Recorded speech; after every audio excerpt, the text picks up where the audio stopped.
My name is Kitia Altman, and I was born in Poland, in a small town. The name of the town was Bedzin, known in German as Bensdorf. I matriculated in 1939, which is equivalent to finishing the high school.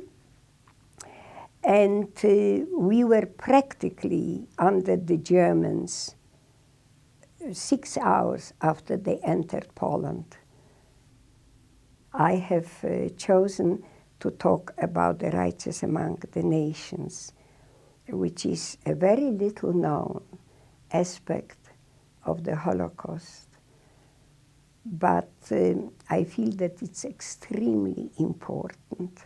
The concept of rights among the nation is a post-war concept, and it refers to people who endangered their life, because in Poland, for helping a Jew was a death penalty, for the person, for the Jew, and for the rescuer's family, and who did it without payment.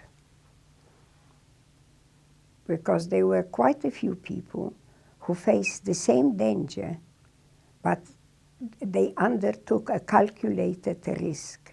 And for a lot of money, they hit or helped a Jewish person.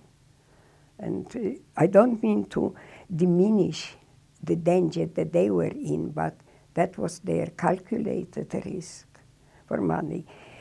Righteous among nations are people who never took any financial remuneration or were paid.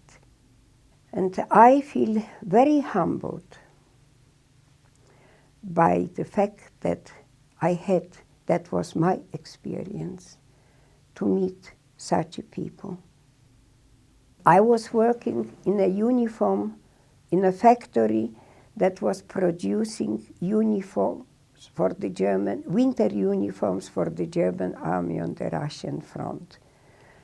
And because the work that we did was essential, we dared to believe that we are needed. And the situation like that prevailed till 1943, when all over Europe, particularly in Poland, the ghettos were liquidated, and the final solution was at its peak.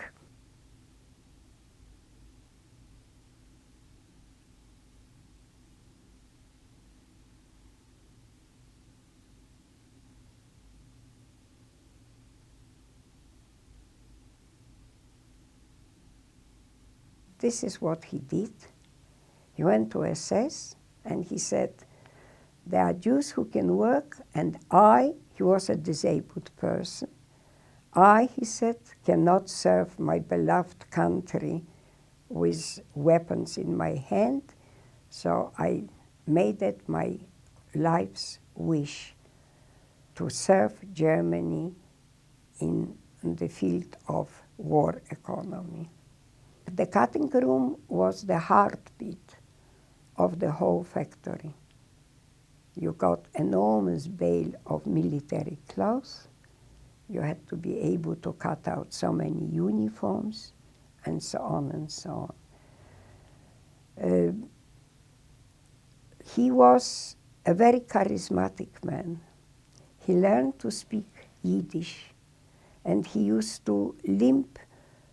That's how he was walking, with a very pronounced limp, among the rows of machines on Friday, and used to address his workers in Yiddish. Have you got enough money for Saturday? How are your children? How is your mother? And so on. And the workers adored him. Rossner himself, was a paid employee of the SS. Naturally, having the best tailors and the best shoemakers, he offered to the wife of the SS that were or that had the headquarters not far from our town, the best tailored uniforms, and the wives had suits and coats and fur coats, and he was bribing them from A to Z, dressing them in the uniforms or civilian clothes made by the best tailors. And it was greatly appreciated because our shop was getting orders, all the time getting orders. Now, one day his trick was that we were all on starvation rations as far as bread is concerned and other food that we were receiving. He came to the offices, to the headquarters of the SS office and said, are you happy with the production that you get from me? Oh, yes, very happy. He said, no, I can guarantee you that I can increase by 10% the production if you will give my dirty Jewish workers another 100 grams of bread. So his workers were getting 100 grams of bread more, which means that I did not eat my portion of bread. My portion of bread went to my parents. The production was increased. That was our meal ticket.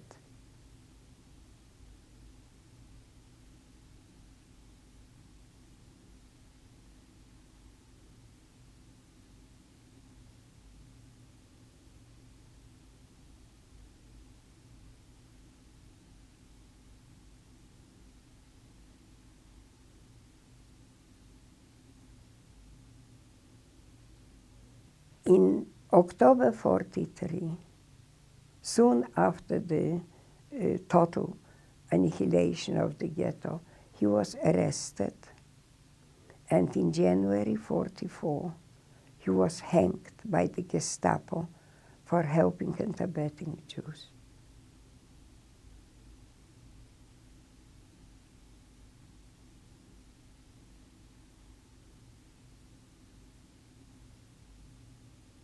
It wasn't a case of helping one particular person. It wasn't a case of saving life of the whole ghetto. It was a case of a German who tried his utmost best to easier the life in the ghetto and who paid for it with his own life.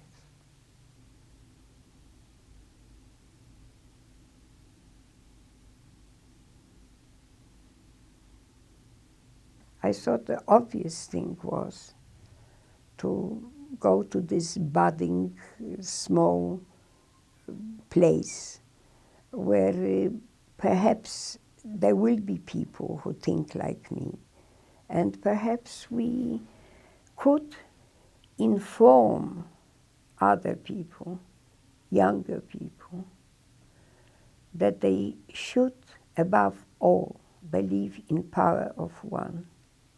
One individual can make a tremendous difference.